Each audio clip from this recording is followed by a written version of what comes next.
پاکستان بھارت کو سمجھاتا رہا کہ ہم امن چاہتے ہیں، ہمیں نہ چھیڑو۔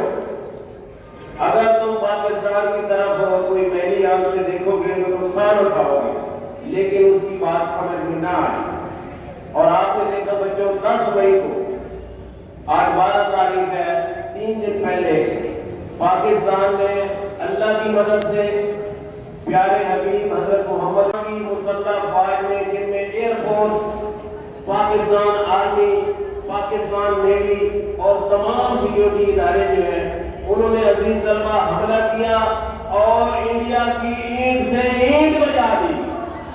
ایسے فضائی حملے کیے، ان کے جو اسلحے کے ڈپو تھے وہ تباہ کر دیے اور ان کو ہوش ہی نہیں آنے دیا۔